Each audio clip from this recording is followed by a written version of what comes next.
Good morning and welcome to My Firehouse Kitchen. I'm Firefighter Chef Joseph Bonanno, and today we're here to talk about sharp knives and how to sharpen them properly. You may say to yourself, well, is it really important to have a sharp knife? Well, yes, it is. One reason is it's actually more dangerous to have a dull knife than it is to have a sharp knife, because as you're cutting, you have to press so hard, you stand a better chance of cutting yourself. So it's very important to have a very sharp knife in the kitchen. Now, when you're sharpening your knives, I want you to think about two things. There's sharpening, and you're going to use a stone, and there's honing, and you're going to use a steel. This is a diamond-coated or stone-coated sharpening steel. Now what you're going to do, and you'll see a lot of chefs do it, at a 20-degree angle, like this. I particularly think that's a little dangerous. Might be a little easier to kind of put it into the cutting board, and again at a 20-degree angle. And you can hear the stone actually grinding an edge, and what that's doing is beveling a 20-degree edge on your knife. And you don't have to do that every time, just when the knife is dull. Now you'll see a chef before each time he cooks using a steel. Now you can hear the difference. It's a steel, and all that's doing is removing some of the burrs off the edge of a knife. And again, that's the way you'll see some chefs do it. It's kind of tricky, and you can cut yourself. So I think it's a little safer to have it down towards the cutting board. Now, how do you know when the knife is really sharp? Well, you can slice on a piece of paper. You'll see some people plunk out a hair and kind of split a hair, but that's kind of a corny thing to do. But how I can tell whether the knife is really sharp is just lay it on here, grab it by the butt end, and just the weight of the knife itself, by drawing it across a tomato, should actually start to cut the tomato. So if you can't actually cut the tomato like that with the weight of the knife, that's actually a time to sharpen it on a stone. So sharpening, think stone. Honing, think steel. And as we say in the New York City Fire Department, it's time for me to take up.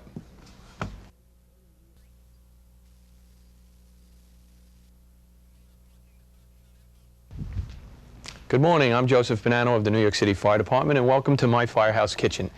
Today we're going to talk a little bit about knife skills. Okay, two of the most important knives to have in your kitchen is a 7-inch chef's knife and a small paring knife, and a utility knife for any other odd cutting that you're going to do. You don't want to use these knives for that.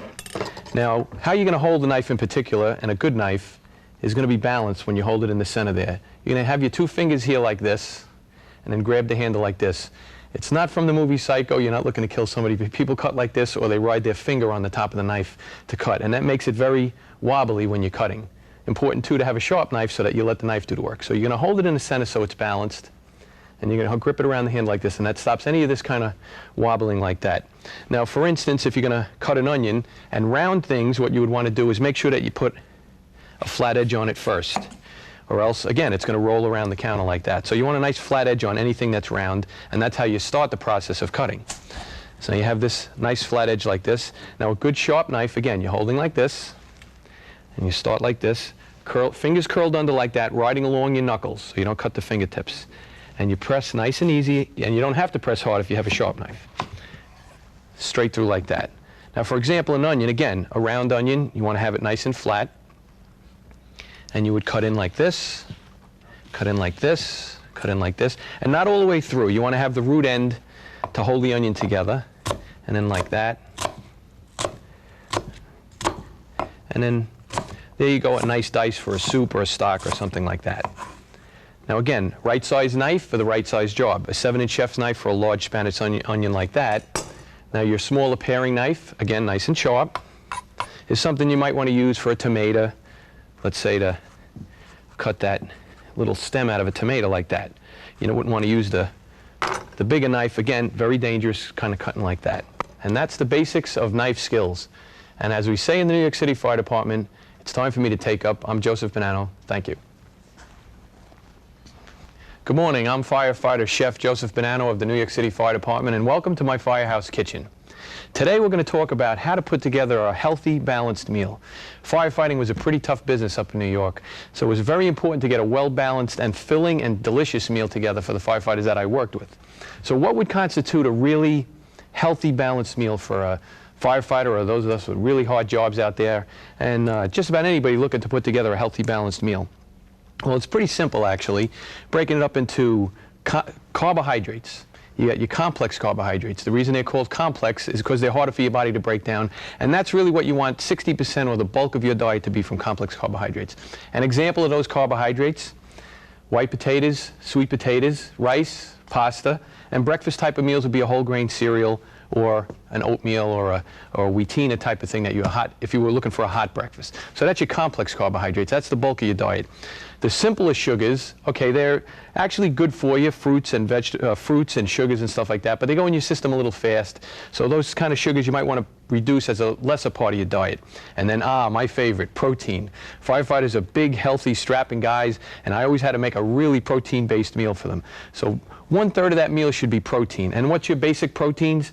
Your chicken, fish, red meat, pork, eggs, and some dairy products. The minor part of your meal, of course, and you've all heard it, is fats. Although some of them are good for you, like the oils and stuff like that. Very good for you, olive oil and butter. But that's really what you would want. Probably 1/3 of that plate of food that you're going to sit down to eat would be from the fat portion of the meal. So basically it would be 2/3 complex carbohydrate, maybe some simple sugars earlier in the day, a good amount of protein, which would be 1/3 of it, and a very small amount of fat. And that's kind of the way I balance my meals at the firehouses up in New York. And as we say in the New York City Fire Department, after that healthy meal, we go out to an alarm. It's time for me to take up. I'm Joseph Bonanno. Thank you.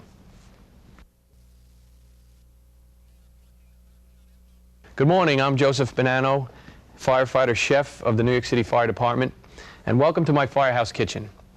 This morning, we're going to talk about the difference between a marinade and a sauce. One of the big mistakes I've seen firefighters and cooking people make is that they use a sauce instead of a marinade. Now, grilling is one of my expert areas, so much so that I actually had the Firehouse Grilling cookbook published. And the firefighters I used to work with, we used to take the apparatus out to the food store. We'd get ribs or chicken or some type of a meat, and they would always just go to the barbecue sauce section, grab a big container of barbecue sauce, bring it back to the firehouse, when I wasn't cooking anyway, and get a big lasagna pan. They put all the meat in the lasagna pan, and they take this hickory smoked onion bits, for example, pour the barbecue sauce, now notice I said sauce, all over the meat, and then in 15 minutes to a half an hour, they'd take the meat out to the grill, put it on the grill, and it would always come back jet black. And the reason for that is the difference between a sauce and a marinade. Now, a marinade is something you put on before you cook. You might want to poke it with a fork first to let the marinade get in, break down some of the protein fibers. And what a marinade does, it's not a sugar base. It's usually a vinegar base or a citrus base. It softens the protein, and then you do this before you cook, take it out to the grill, put it on the grill, it comes out perfect. Now, a sauce, on the other hand, is not something that's softening the meat. What it's for, it's an actually molasses-based, sugar-based, or some type of a brown sugar base, and what that does is actually melts some of the sugar, and it coats the outside of the meat when the meat is done already. I've actually taken it off the grill already, and sometimes even put it back in the lasagna pan, and then put the sauce over it and cover it with foil and let the natural heat of the meat that's already cooked kind of melt all over that. And that's actually the ideal way to do it. Marinade before, sauce after. As we say in the New York City Fire Department, it's time for me to take up. That's what you need to know about sauces. I'm Joseph Bonanno. Thank you very much.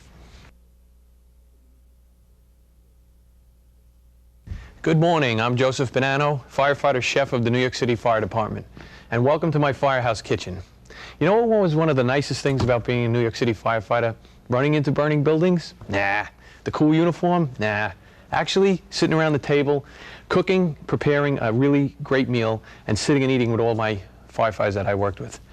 So I want to give you a little lesson here on how to outfit a basic home or firehouse kitchen with the bare essentials. And with these bare essentials, you could put together probably one of the best meals you could possibly can. There's no need to go overboard on some of the stuff, just some of the basics that you might need in a home or firehouse kitchen. All right, let's start with measuring cups, okay? A basic set from 1 cup down to 1/4 cup, like this. Hopefully nested together so you don't wind up losing them. And a larger measuring cup if you're going to do any kind of baking or something like that. Now, in saute pans, you want a nice small one for maybe doing some onions or some garlic, a medium-sized one, and I like, if you're going to have a third one, a non-stick pan for making nice omelets or something in the morning. And that's your basic set of saute pans that you might want to have. In the pot department, you'd probably want to have a small one and a large one for sauces and stocks and things you might be making around the firehouse kitchen. A cup, 2 to 3 nice bowls, nice big bowls for mixing anything you're doing with baking or any kind of salsas or mixes that you might be making or salads. A good roasting pan with a rack to keep the meat above and let some of the fat drain off into the bottom.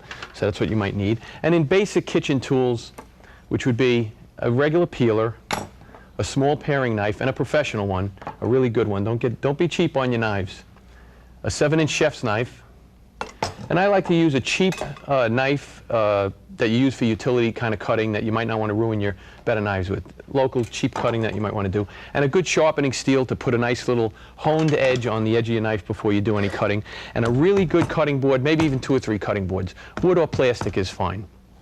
And this is what you might need in a basic home or firehouse kitchen. And as we say in the New York City Fire Department, it's time for me to take up. I'm Joseph Bonanno. Thank you very much.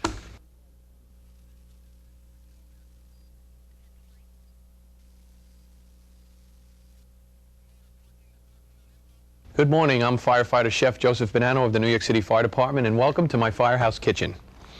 Today we're going to talk about herbs, the type of herbs to use, fresh versus dried, in any of the recipes that you might be making at home.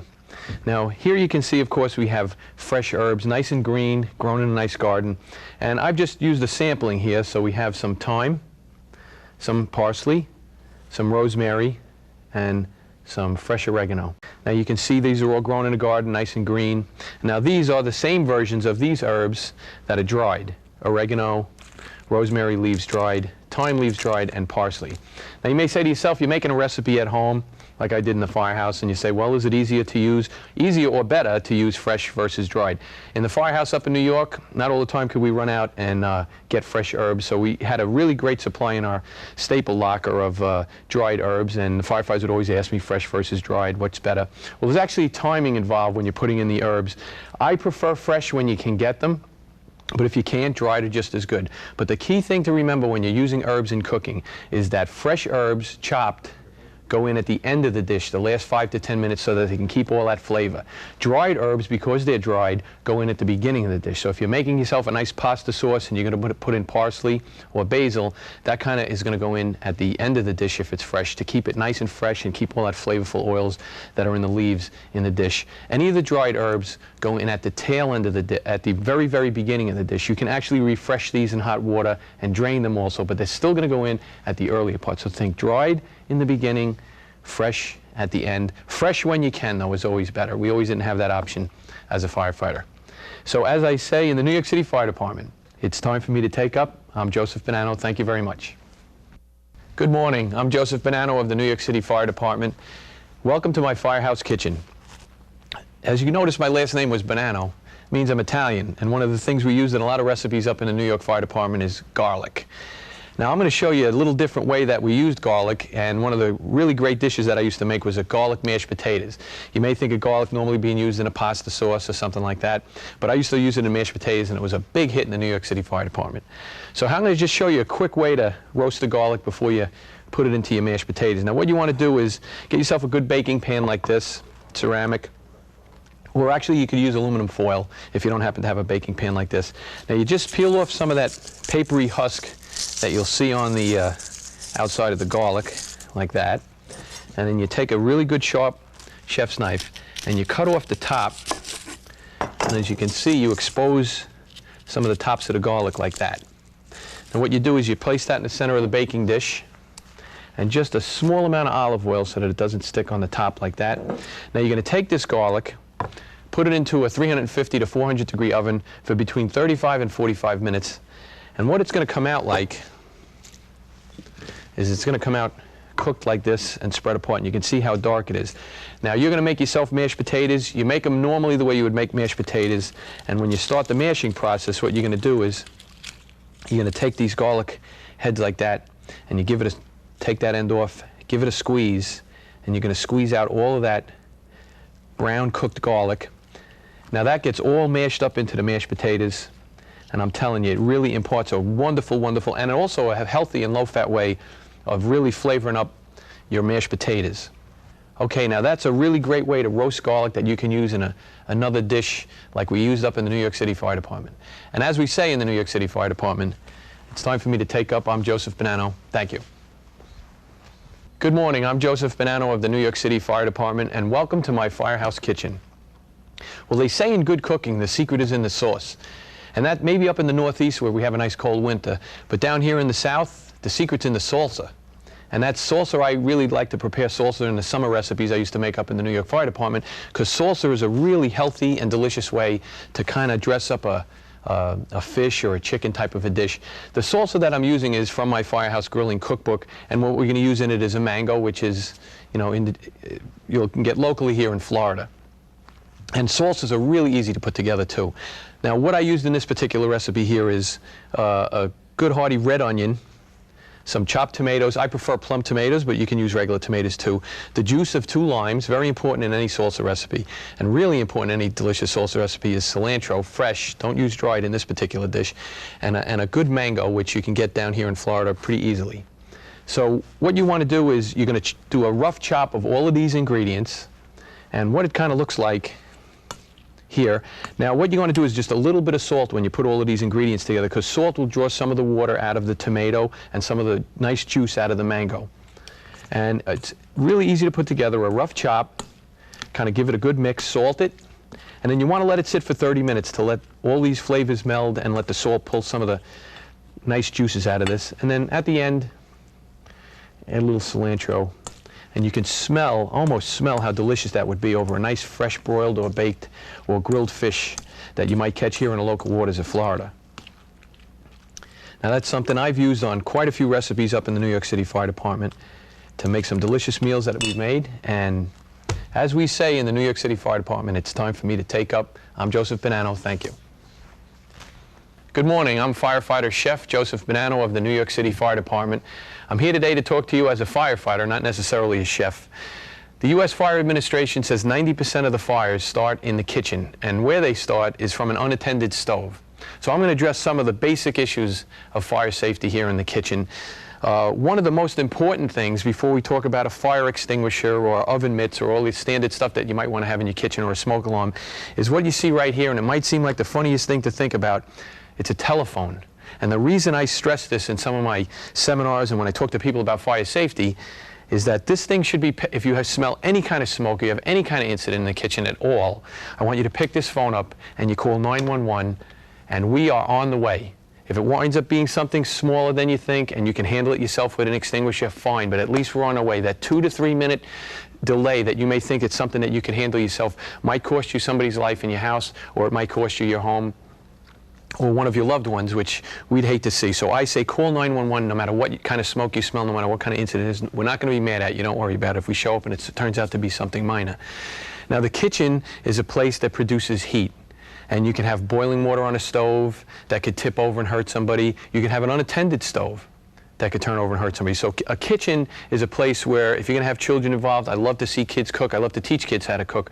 But a kitchen is a place in particular where you want to keep a real special eye on kids. Now, if you do have an incident in the kitchen, every kitchen should have this, which is a Class ABC fire extinguisher, and 5 pounds. I'm often asked, well, maybe I should have a 25-pound one in there. Well, if you need a 25-pound fire extinguisher to put out your kitchen fire, that's too big of a fire. That's my job. And, I don't want to take my job away from you. So a 5-pound Class ABC fire extinguisher. Pulling pots and pans out of the oven, I've seen too many people injured. Get yourself a really good pair of oven mitts. And that's kind of the basics of fire safety. There's more to it than that. But these are the basics. And as we say in the New York City Fire Department, it's time for me to take up. I'm Joseph Bonanno. Thank you very much.